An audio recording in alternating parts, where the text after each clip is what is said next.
My grandmother was always my favorite person in the whole wide world. There was nobody better than her in my heart.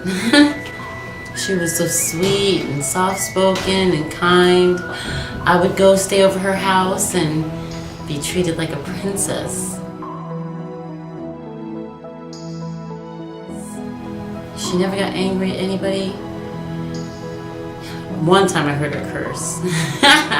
She said, "Damn!" And I was like, oh, "Grandma, you cursed!" And she was like, oh my God." It was a really corny moment, but if you knew my grandmother, that was huge.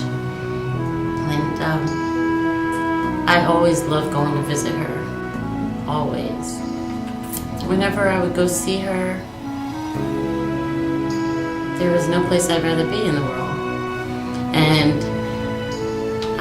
there was a time where I was in the military and I was stationed abroad.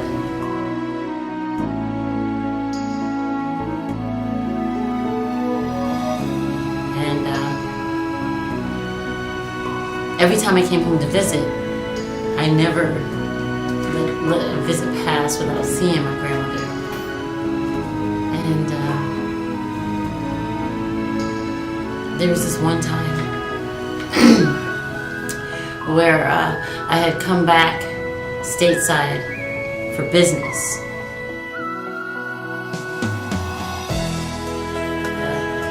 I didn't have time to see her.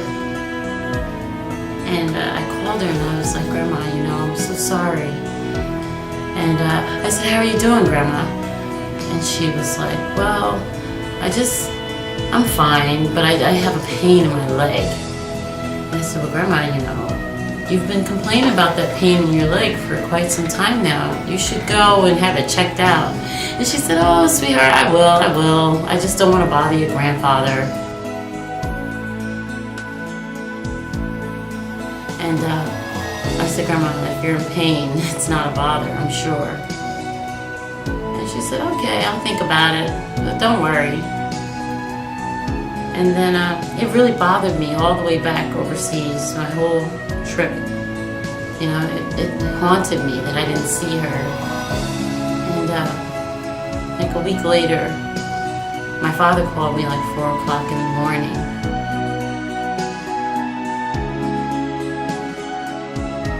And I said, "It's Grandma, isn't it?" She said, "I'm sorry." And that pain in my grandmother's leg was a blood clot that she didn't get checked out. And it traveled from her leg to her heart, and she died.